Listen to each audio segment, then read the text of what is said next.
Well, Christmas is near, and what could be better to discuss with the holidays just around the corner than Aussie Games?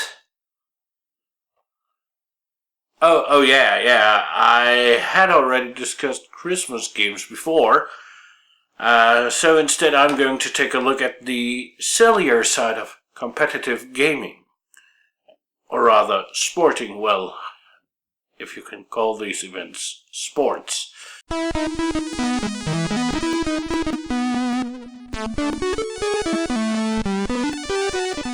RetroKork. Yes, Aussie Games is actually a real game.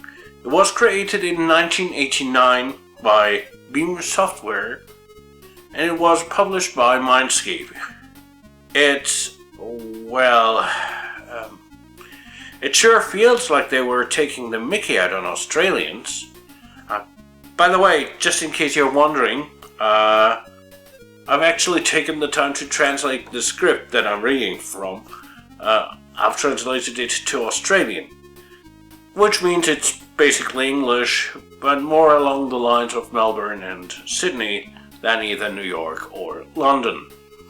But back to the game. In this game, you have up to 4 players that can participate in a games-style competition, but it's solely taking place in Oz.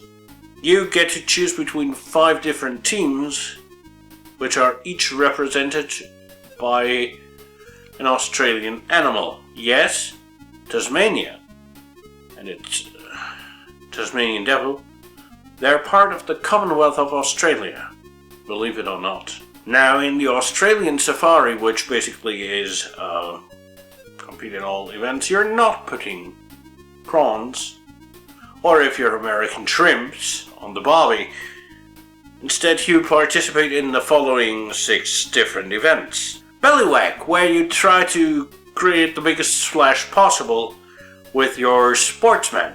And yes, he is perfect in mass for this event. It allegedly takes place in the Sydney Harbour, but I think that's a big load of baloney. I mean, why would you want to go for a bellywhack, a belly flop, in the friggin' Sydney Harbour where there's traffic and stuff? Okay, maybe the sharks are a good pointer towards it happening there. The next event is beach footy, which is neither American nor British style football. Instead, it's a distinctly Australian version. Your goal is to kick the ball to your teammate without the opposing team grabbing it out of the air or from the ground. Now, this allegedly takes place in Melbourne, where in the background you are able to take a look at the Sheilas in their bathers.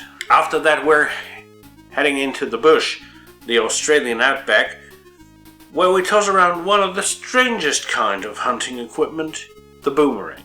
Well, we're actually looking at more of a training version of it, because it would be a really, really bad hunting tool if it just came back. In this event, you control an Aboriginal team member who's throwing the boomerang and hopefully catching it. And yes, it's a bit too complex for me to write down and explain here in the video. Plus, the manual's written in good fun. Not always necessarily perfectly 2015 or 2016 compatible, but for the 80s it really works, and I think even in the 90s it wasn't too shoddy. After the throwing of the rangs with the boomer, you head over to Uluru, or Ayers Rock as it's more commonly known in the West. There you take part in a dry river race. It's exactly what it says on the tin. It's you racing through a dry riverbed where you will find objects that you can trip over. And yeah, the heat's beating down because the outback is actually a desert. The next thing you do is beer shot, which has you shoot at twisties, which are beer bottles with a twist-off cap, hence the name beer shot. And you shoot at them with a shotgun. from a driving vehicle, it seems. This game is allegedly from the top end, or taking place in the top end, the north of Australia. And it makes me wonder if these people are drongos, idiots. And ultimately, you're in Cairns for some marlin fishing. And yes, in the manual it seems extremely complex. But it's not really that difficult.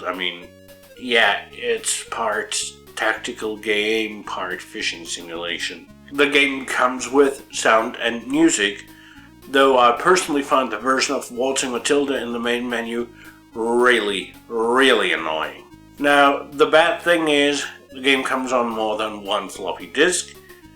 The version I've used for this video uses up 2 floppies, one on both sides and one on just side A, and you have to juggle between the discs, which is quite annoying. I also don't really know if the wacky graphics are always up to the task, since they have a rather cartoony look.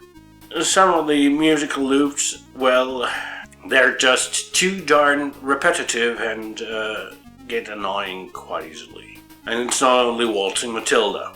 But overall, Aussie Games is not that bad a minigame compilation. I can't really vouch for the Oz experience in it, but considering that the creators, Beam Software, were located in Melbourne, I have to assume it is relatively authentic in a 1980s kind of way.